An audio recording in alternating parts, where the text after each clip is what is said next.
నమస్తే, welcome to my channel. ఎలా ఉన్నారు అందరూ? బాగున్నారా? నేను కూడా చాలా చాలా బాగున్నానండి. మీరందరూ ఎలా ఉన్నారు అనేది నాకు కింద కామెంట్ బాక్స్లో షేర్ చేసుకోండి. అందరూ సంక్రాంతి బాగా సెలబ్రేట్ చేసుకున్నారా? చేసుకునే ఉంటారులే. సంక్రాంతి అంటే పెద్ద పండగ కదా. అందరూ అంటే ఎక్కువగా సిటీస్లో ఉండే వాళ్ళందరూ కూడా తమ తమ సొంత వాళ్ళకి వెళ్ళి ఎక్కువగా ఈ పండుగను సెలబ్రేట్ చేసుకుంటూ ఉంటారు కదా. మీరందరూ కూడా, నేనైతే వెళ్ళానండి, మా ఇంటికి వెళ్ళాను. చక్కగా ఈ 4 రోజులు సంతోషంగా పండుగను సెలబ్రేట్ చేసుకుని వచ్చాను. మీలో ఎంతమంది మీ సొంత ఊళ్ళకి వెళ్ళి, మీ పుట్టింటికి కానీ, మీ అత్తవారింటికి కానీ, ఎవరైనా సరే మీ సొంత ఊళ్ళకి వెళ్ళి ఎవరెవరు పండుగను సెలబ్రేట్ చేస్తున్నారు అనేది నాకు కింద కామెంట్ బాక్స్లో షేర్ చేసుకోండి. సరే, ఇక ఈరోజు వీడియో ఏంటంటే, పండగ అయింది అంటే ప్రతి ఇళ్లలో కొబ్బరి ఉంటుంది. అయితే ఇంతకుముందు కొబ్బరి లడ్డు చేసేదానండి, అది పెద్దగా సేల్ అయ్యేది కాదు, పిల్లలు పెద్దగా ఇష్టంగా తినేవాళ్ళు కాదనమాట. ఇక చాలా రోజులు తరబడి నేనే తినాల్సి వచ్చేది, అది పారేయలేక. అంటే ఆ ప్రాసెస్లో చేస్తే అలా ఉండేది. కానీ ఈ మధ్య నేను వేరే పద్ధతిలో చేస్తున్నానండి. అలా చేసిన దగ్గర నుంచి కొబ్బరి లడ్డు అసలు మిగలట్లేదు అనమాట. అంటే జస్ట్ 2-3 డేస్లోనే అయిపోతుంది. పిల్లలు కూడా ఇష్టంగా తింటున్నారు, చాలా టేస్టీగా ఉంటుంది. మరి ఈరోజు ఆ పద్ధతిలో మీకు కొబ్బరి లడ్డు చేసి చూపిస్తాను. చాలా టేస్టీగా ఉంటుంది. ఈసారి ఈ పద్ధతిలో కనుక మీరు ఒక్కసారి కొబ్బరి లడ్డు చేయటం అలవాటు చేసుకుంటే ఇంకా ఈసారి ఎప్పుడు కొబ్బరిని వేస్ట్ చేయరనమాట. ఎప్పుడు కొబ్బరి ఉన్నా సరే ఇలా ఈజీగా కొబ్బరి లడ్డు చేసేస్తారు. చాలా టేస్టీగా ఉంటుంది, చాలా సింపుల్గా ప్రిపేర్ చేసుకోవచ్చు, చాలా తక్కువ టైంలో చేసుకోవచ్చు అనమాట. మరి పర్ఫెక్ట్ కొలతలతోటి ఈరోజు కొబ్బరి లడ్డూని కొత్త పద్ధతిలో చేసి చూపిస్తాను. వీడియో మీ అందరికీ నచ్చుతుంది అనుకుంటున్నాను. వీడియో కనుక మీకు నచ్చితే తప్పకుండా వీడియోని లైక్ చేయండి. ఇంకెంత కాల్స్యం, మరి మన కొబ్బరి లడ్డు తయారీ విధానం చూసేద్దామా? ఈ కొబ్బరిని నేను మిక్సీ పట్టి ఉంచుకున్నానండి. సహజంగా కొబ్బరి తురిమితే బాగుంటుంది. కొబ్బరి లడ్డు టేస్ట్ బాగా రావాలంటే కొబ్బరి తురుము ఉంటుంది కదా, దాంతో తురుముకుంటే కొబ్బరి లడ్డు బాగుంటుంది. నా దగ్గర అయితే కొబ్బరి తురిమేది లేదండి. మీ దగ్గర కొబ్బరి తురిమేది ఉంటే తప్పకుండా కొబ్బరిని తురుముకోండి. నేను ఇక్కడ మిక్సీ పట్టాను అనమాట. అయితే నేను కొబ్బరి చిప్ప పైన ఉండే నల్ల పార్ట్ని పీల్ చేయలేదండి, డైరెక్ట్గా మిక్సీ వేసాను. మీరు అది ఇష్టం లేదు అనుకుంటే బ్లాక్ పార్ట్ని పీల్ చేసుకోవచ్చు. బ్లాక్ పార్ట్ పీల్ చేసుకుంటే ఇంకా టేస్టీగా ఉంటుందండి కొబ్బరి లడ్డు. నేను అప్పుడప్పుడు అది పీల్ చేసి కూడా చేస్తాను. ఈ రోజు కాకపోతే కాస్త నా దగ్గర కొబ్బరి కాస్త ఎక్కువ క్వాంటిటీలో ఉంది. సరే, అంత టైం లేక డైరెక్ట్గా మిక్సీ చేశాను. ఇలా వేసినా బాగుంటుంది. టైం ఉంటే మాత్రం బ్లాక్ పార్ట్ పీల్ చేసుకుంటే బాగుంటుంది అనమాట. ఇప్పుడు ఈ కొబ్బరిని కొలుసుకుందాము.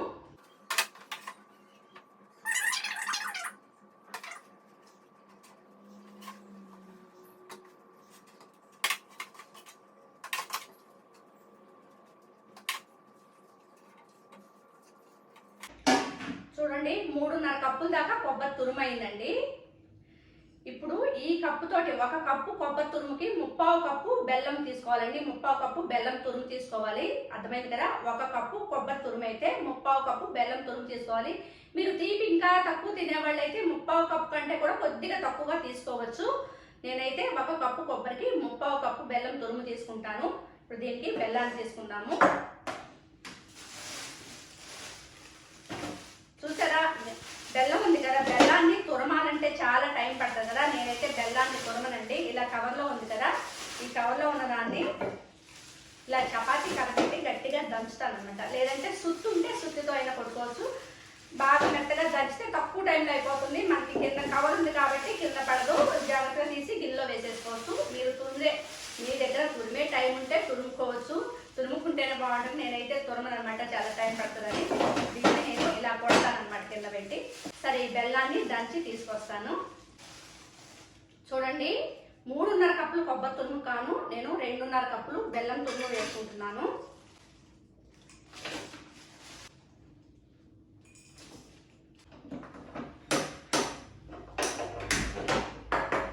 ఇప్పుడు ఇందులో జస్ట్ ఒక 2-3 టేబుల్ స్పూన్స్ వాటర్ వేసుకోవాలి. ఎక్కువ వద్దండి, కొద్దిగా వాటర్ అయితే సరిపోతుంది. బెల్లాన్ని కరిగించుకోవాలి. ఇప్పుడు ఈ బెల్లాన్ని స్టవ్ సిమ్లో పెట్టి ఇది కరుగుతూ ఉంటుంది, పాకం వస్తూ ఉంటుంది అనమాట. ఇప్పుడు వేరే స్టవ్ మీద ఒక ప్యాన్ పెట్టుకొని ఇందులోకి 2-3 స్పూన్లు నెయ్యి వేసుకోవాలి.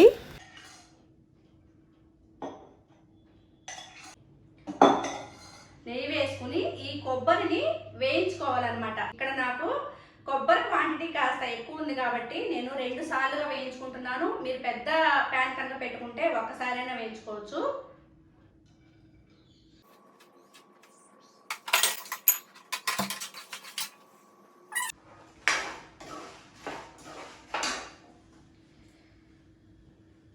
ఇంకేంటండి, అందరూ సంక్రాంతిని బాగా సెలబ్రేట్ చేసుకున్నారా? ఈసారి సంక్రాంతి నేనైతే చాలా బాగా సెలబ్రేట్ చేసుకున్నామండి. నేను ఊరెళ్ళి 4 రోజులు ఉన్నాం అనమాట. 4 రోజులు కూడా చెల్లివాళ్ళు కూడా వచ్చారు. అందరం కలిసి పండుగని చాలా బాగా సెలబ్రేట్ చేసుకున్నాము. మీరందరూ కూడా అందరూ సొంత వాళ్ళకి వెళ్ళి ఉంటారు అనుకుంటున్నాము. అందరూ వెళ్తారండి. సహజంగా ఊరెళ్ళే రోజు ట్రాఫిక్ ఉంది చూసారా? మాకు సహజంగా మా అమ్మగారు ఊరు జర్నీ వచ్చేసి 3.5 hours పడుతుంది. 4.5 గంటలు పట్టిందండి. ట్రాఫిక్ అంత ఎక్కువగా ఉందన్నమాట. గంట ఎక్స్ట్రా టైం పట్టింది. అంటే అందరూ ఊళ్ళకి వెళ్తారు కదా, అందుకనే అంత ట్రాఫిక్. ఈ పండుగకి ఏంటంటే మా ఊర్లో అన్ని గుళ్ళకి వెళ్ళి కొబ్బరికాయ కొట్టొస్తామండి. అంటే మా చాలా చిన్న ఊర్లండి. ఉన్న గుళ్ళ వరకు మాత్రం అన్ని గుళ్ళకి వెళ్ళి కొబ్బరికాయ కొట్టొస్తాము.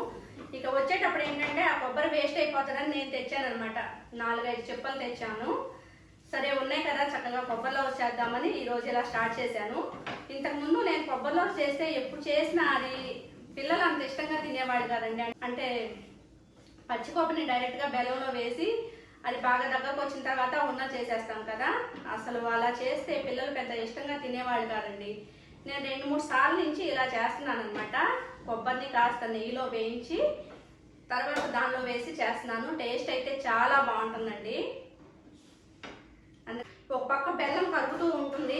వచ్చేలోపు కొబ్బరిని వేయించుకోవాలండి. కొబ్బరి ఎక్కువ వేగనవసరం లేదండి, జస్ట్ మంచి ఫ్లేవర్ వస్తుంది అనమాట. కొద్దిగా వేగితే సరిపోతుంది. నెయ్యి వేసి వేయించుకుంటాం కాబట్టి టేస్ట్ బాగుంటుంది. ఇది వేగిపోయింది. దీన్ని వేరే ప్లేట్లో తీసుకుందాము.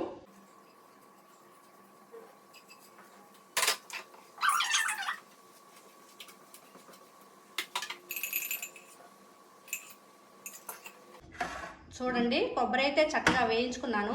రెండోసారి వాయి కూడా మొత్తం వేయించి ఒక ప్లేట్లో తీసుకున్నాను. ఈలోపు పక్కన బెల్లం అయితే ఉడుకుతుందన్నమాట.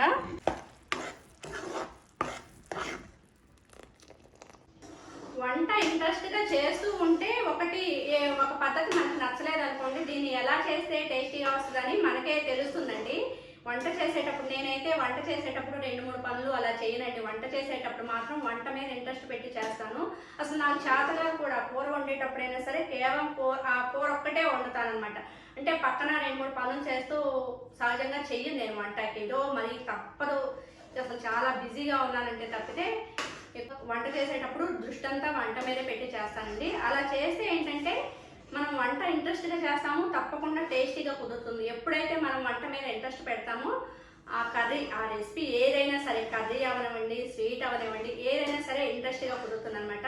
మరి చేస్తున్నారు, రేపు జనవరి 22 అయోధ్యలో రాముని ప్రాణ ప్రతిష్ఠ ఉంది కదండి. దాన్ని కూడా చక్కగా అందరూ బాగా సెలబ్రేట్ చేసుకోండి. చక్కగా ఇంటి ముందు రంగురంగుల ముగ్గులు వేసుకోమని చెప్తున్నారు కదా. చక్కగా ముగ్గులు వేసుకొని సాయంత్రం దీపాలు పెట్టుకొని కుదిరితే అందరూ రామాలయాలకు వెళ్ళండి అని చెప్తున్నారు కదా. ఎవరికి వీలైనట్టు, ఎవరికి చేతనైనంత వరకు వాళ్ళు అందరం బాగా సెలబ్రేట్ చేసుకున్నాము ఈ కార్యక్రమాన్ని కూడా. చూడండి, బెల్లం బాగా ఉడికి కాస్త చిక్కబడిన తర్వాత, ఈ సిరప్ కాస్త చిక్కబడిన తర్వాత మనం వేయించి పెట్టుకున్న కొబ్బరిని ఇందులో వేసేసుకుందాము.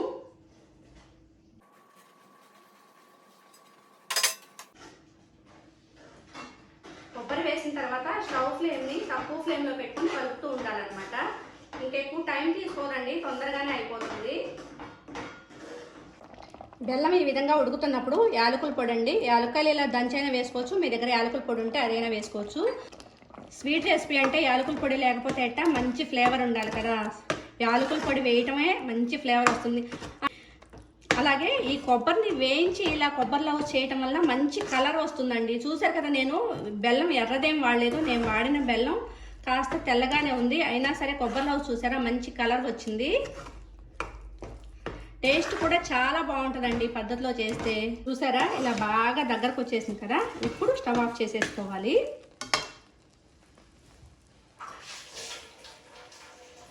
చేతికి కాస్త తడి రాసుకొని చిన్న పాటను తీసుకొని మనం ఇలా ఉండలాగా చేస్తే చక్కగా ఉండలాగా రావాలన్నమాట. చూసారా, ఇలా వస్తే మనకి రెడీ అయిపోయినట్టే. ఇప్పుడు స్టవ్ ఆఫ్ చేసేసుకోవాలి. ఇప్పుడు దీన్ని చల్లారిన తర్వాత లడ్డూలాగా చేసుకోవాలి. చల్లారనిద్దాము. చూడండి, ఇది వేడి తగ్గిన తర్వాత కాస్త గోరువెచ్చగా ఉన్నప్పుడే ఈ విధంగా చేతికి నెయ్యి రాసుకుని దీన్ని లడ్డూలాగా చుట్టుకోవాలి. మీకు ఏ సైజులో కావాలనుకుంటే ఆ సైజులో. ఇది ఈ లడ్డు ఇలా చేసిన లడ్డు తొందరగా గట్టి పడదండి, లోపల జ్యూసీగా సాఫ్ట్గా చాలా టేస్టీగా ఉంటుంది. మీరు ఒకసారి ఈ స్టైల్లో ట్రై చేస్తారనుకుంటున్నాను తప్పకుండా.